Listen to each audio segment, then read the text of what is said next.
एक मिनट शिवराज सिंह जी, आपको रोकना चाहूंगा। केंद्रीय मंत्री प्रहलाद जोशी इस वक्त क्या कह रहे हैं, जरा सुन लेते हैं। Implications.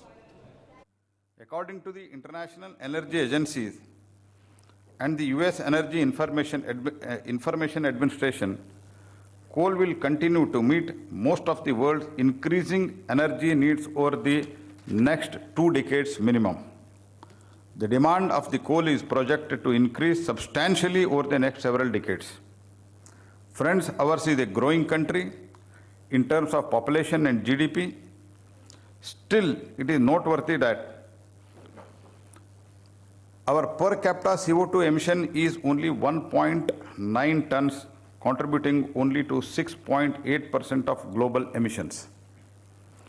Since the coal is the cheapest source to generate the electricity and light up the homes over 130 crore Indians, it provides the opportunity for achieving the continual economic growth, increased income, higher living standards, poverty reduction. I often say that we should make the maximum use of our coal reserve while shifting to cleaner forms of energy. We cannot crush the energy aspiration of this nation in our quest to follow the West. The country has overcome that mindset when it chose Sri Narendra Modi ji to power in 2014 and then again gave a thumping majority in 2019. In fact, commercial coal mining is a great example how the Modi government functions. We assured the transparency in the sector, liberalized the coal, offered the incentive on coal gasification and coal liquefaction, conducted the auction smoothly and fairly. Thus, the sector, which stood underutilized for several decades, stands completely unleashed now. On the occasion of agreement execution ceremony, let me appeal to all states to facilitate the opening of all these mines so that India could make use of abundant coal resource. It will help our nation to become Atmanirbhar in coal. It is impossible to operate an industry or even grow the crops without using some form of energy. And energy will continue to mean coal for several decades.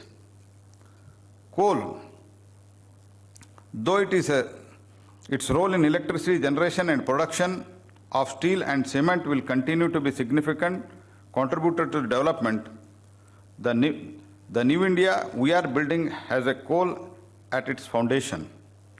Presence of the top leaders today from the companies that got around 19 coal blocks is testimonial that coal, although has a finite life, but will continue to play a major role in country's energy mix. It also shows how far we have traversed from policy paralysis in earlier regimes to boosting the ease of business in Modi government. Friends, Honorable Amit Shah ji will be launching the single window clearance portal today. Presently, about 19 major approvals or clearances are required before starting the coal mine in the country. In the absence of unified platform for the grant of clearances, the companies were required to approach different departments, leading to delay in operationalization of the coal mines. Now, the complete process shall be facilitated through single window clearance portal in a phased way. तो coal sector में भारत को आत्मनिर्भर बनाने के लिए तमाम योजनाओं का ऐलान किया गया है। और हम लौटते हैं अपने मुद्दे पर, क्योंकि आज देश की सबसे बड़ी अदालत किसान आंदोलन के मुद्दे पर सुनवाई करने जा रही है। बेंच बैठ चुकी है और हमारे साथ जस्टिस सीबी पांडे साहब इस वक्त मौजूद हैं। सीबी पांडे साहब, देश के संविधान की 7वीं अनुसूची में राज्यों और संघ के अधिकारों को लेकर तफसील से बताया गया है। 3 लिस्ट है, संघ सूची, राज्य सूची, संवर्ती सूची। और संवर्ती सूची में भी संसद और राज्य की विधायिका कैसे कैसे किन किन मसलों पर कानून पास कर सकती है, इसको भी तफसील से बताया गया है। यह सवाल मैं आपसे इसलिए पूछ रहा हूं क्योंकि संवैधानिक वैधता को चुनौती दी गई है कि ये नए 3 केंद्रीय कृषि कानून जो हैं ये वैध नहीं है। क्या ये याचिका कहीं से टिकती है? नहीं, इसमें 2 बातें हैं। बहुत महत्वपूर्ण बात है कि जो एग्रीकल्चर है ना, कृषि जी, अगर कृषि को आप देखें तो ये राज्यों की सूची में है। राज्य सूची में कृषि आता है लेकिन ये सरकार ये कह रही है कि हम ये जो कानून बना रहे हैं वो कृषि से संबंधित नहीं है बल्कि ट्रेड से संबंधित है। मतलब कृषि प्रोडक्ट को ट्रेडिंग के संबंध में सारे कानून बने हुए हैं। और ट्रेडिंग का जो कानून है वो पांडे साहब, ये मैं चाहूंगा आप क्लियर करें, कृषि राज्य सूची में आता है या संवर्ती सूची में आता है, जिन पर संसद और राज्य की विधायिका दोनों ही कानून बना सकती है? कृषि तो संवर्ती सूची में है ना? नहीं, कृषि तो समर्थित सूची में है, लेकिन जो देखिए जितने जो जमीन संबंधी जितने कानून है, लैंड रिफॉर्म, ये सब कानून आप देखिए वो राज्य सूची में भी उसके कृषि के सूची में है। हाँ। तो समवर्ती में और राज्य सूची में अगर आप मान लें तो राज्य को ही इस कृषि के मामले में कानून बनाने के अधिकार है और कृषि कानून सारे मामले कृषि संबंधी बनाते हैं। राज्य सरकार, केंद्र सरकार उन मामलों में समवर्ती सूची के होने के नाते बनाती है जिन मामलों का प्रभाव जो है पूरे देश में उसका मान लीजिए कहीं पड़ता है। लेकिन ये जो केंद्र सरकार कहना है कि हम जो है इसको बना रहे हैं ट्रेडिंग के मतलब विक्रय के मामले में कैसे सामान कहाँ बिके और क्या बिके, और ये उनका जो डिक्शन में है ट्रेड एंड कॉमर्स जो है ये यूनियन लिस्ट में है, trade and commerce.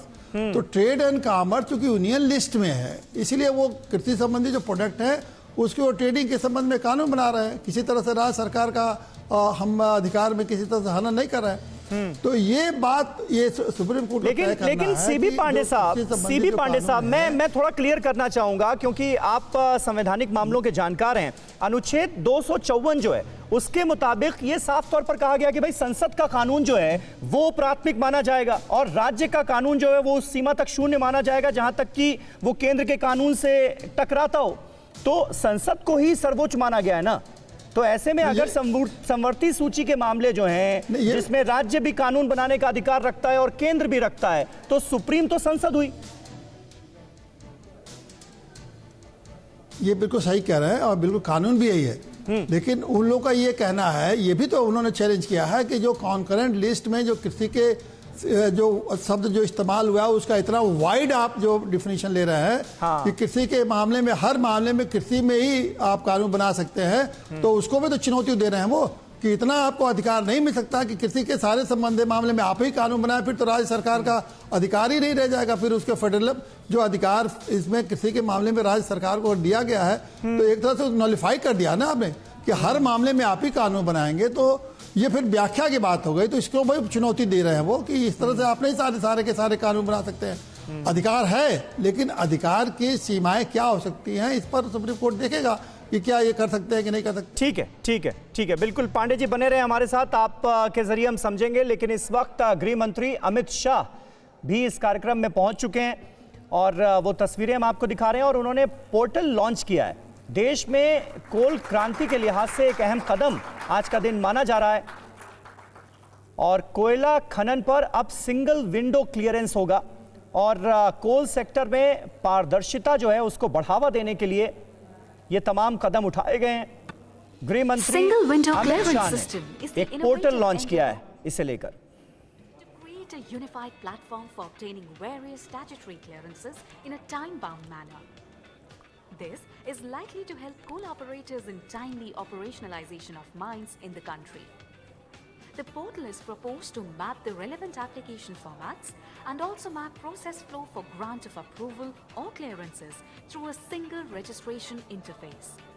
For mining plan application process, the project proponent needs to first register through unified login page, fill online mining application form, pay processing charges through payment gateway and submit application through a single click. Following which, the mining application will be observed by the concerned authority. Related decision will be shared thereafter. This module is designed for ease of doing business in line with the vision of Honorable Prime Minister.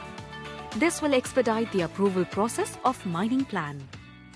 अड़ी सोमवार से शुक्रवार शाम 6 बजे सिर्फ TV9 Bharatvarsh पर।